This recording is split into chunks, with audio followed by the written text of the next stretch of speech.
Las luces es una metáfora que funcionó en todos los idiomas.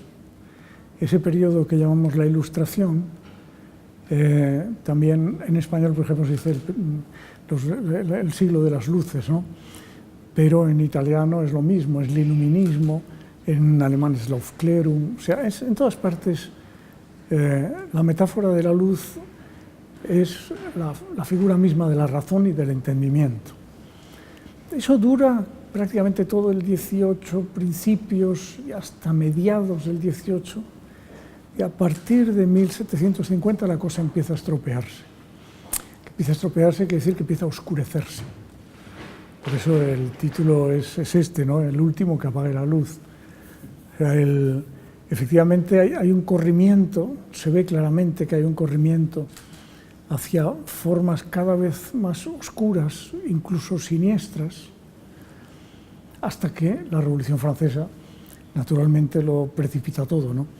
La revolución es en 1789, ya está terminando el 18, pero será un empujón tremendo hacia lo que luego llamaremos romanticismo, y que es realmente lo contrario de las luces, lo contrario de la Ilustración, solo que es su hijo. El romanticismo nace de la Ilustración, es como una consecuencia de la Ilustración.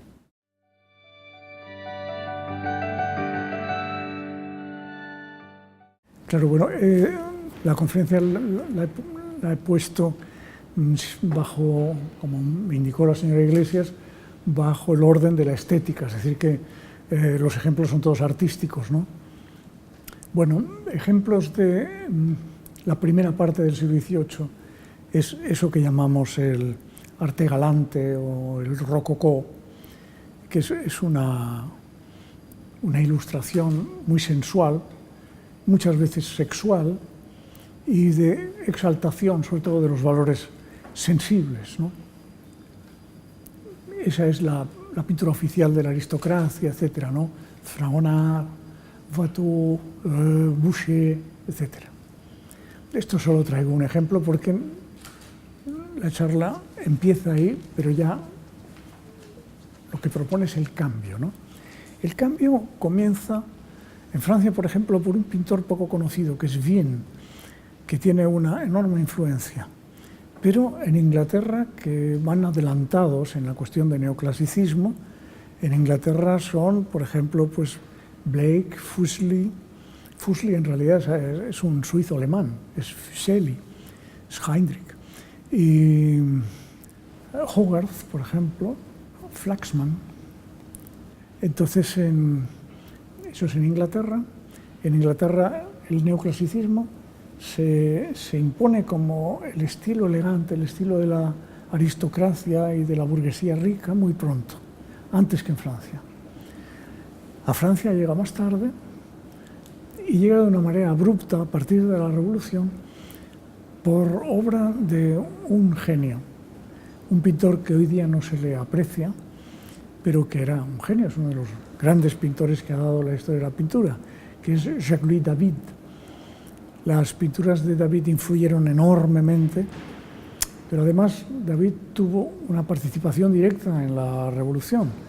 Perteneció al ala más dura de los terroristas, es uno de los que firmó la decapitación del rey, tenía el encargo de organizar las festividades revolucionarias, las procesiones y estas cosas, ¿no? Y su influencia fue enorme. Enorme quiere decir que a partir de 1790 toda la sociedad francesa se viste de antiguo. Las ceremonias se hacen a imitación de los grecorromanos. Incluso el juicio, que acabará con la decapitación del rey Luis, se celebra en un escenario en donde la única decoración que hay es un busto de Brutus, del héroe romano por excelencia, ¿no? A partir de ahí, el neoclasicismo comienza a oscurecerse, a oscurecerse, a oscurecerse. Hay episodios de los que hablaré que son muy interesantes, el episodio de una falsificación, los cantos de Ossian, que es una falsificación que se inventa un escocés nacionalista, los escoceses ya se sabe, que falsifica una lo que él dice que es una traducción del viejo escocés, del alto escocés, del antiguo escocés, y en realidad lo ha escrito él. Pero era un hombre con mucha imaginación y prácticamente es un romántico. Y entonces esas aventuras impresionaron muchísimo, fue un éxito en toda Europa, lo leyó todo el mundo. Y todo el mundo se lo creyó. Se lo creyó Goethe, y se lo creyó Walter Scott, y se lo creyó Napoleón. Napoleón quedó tan prendado del poema que encargó a sus pintores de corte pinturas de Ossian, que las veremos luego. Ahí ya todo es oscuro, ya ha llegado la oscuridad, ¿no? Y finalmente el propio David, cuando las cosas se ponen mal en la revolución, asesinan a Marat, que era su mejor amigo, pintará un famoso cuadro, La muerte de Marat, que ya es un cuadro romántico, ¿no? Luego lo encarcelan, naturalmente, etcétera, etcétera, pero Napoleón, que era muy listo y sabía diferenciar entre la estupidez política y el talento artístico, lo sacó de la cárcel, lo recuperó, lo convirtió en pintor suyo, y a partir de ese momento David deja de tener el menor interés. Se convierte en un pintor cortesano, es el que pinta ese gigantesco panorama de la coronación de Napoleón, ¿no? Con 200 personas, y ahí se acabó. Y ya también en ese momento empieza el romanticismo. Nuestras últimas imágenes serán el célebre grabado de Goya de El sueño de la razón produce monstruos, y un paisaje de Friedrich, que es, por decirlo así, la inauguración del romanticismo.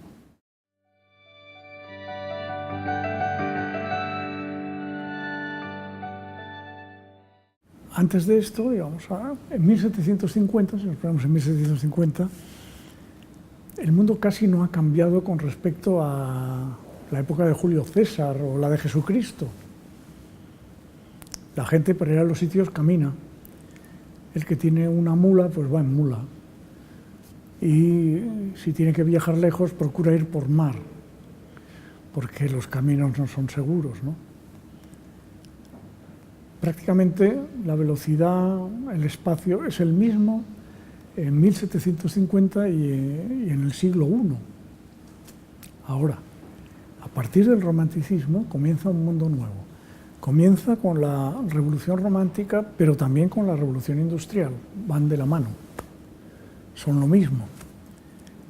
Y de ahí va a salir el mundo en el que estamos nosotros, el mundo hipertecnificado, el así llamado mundo democrático, el mundo burgués, en el que nosotros estamos ya cogiendo la primera gran ola, ¿no? La primera tecnificación coge casi todo el siglo XIX, pero la segunda tecnificación, que es la nuestra, empieza en el siglo XX y no tenemos ni idea de dónde nos va a llevar.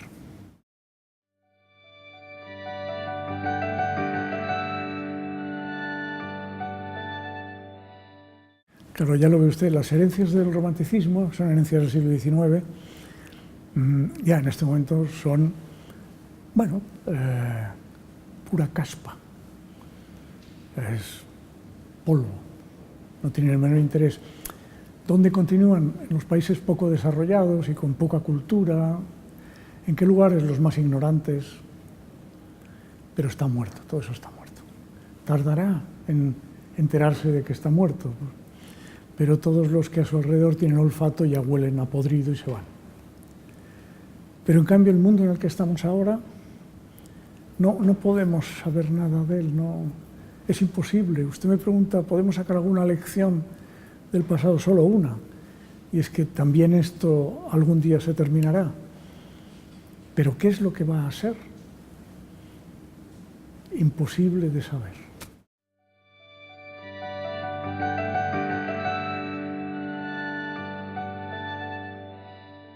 Ya no, ya no. Eso fue justamente en el periodo que vamos a ver ahora.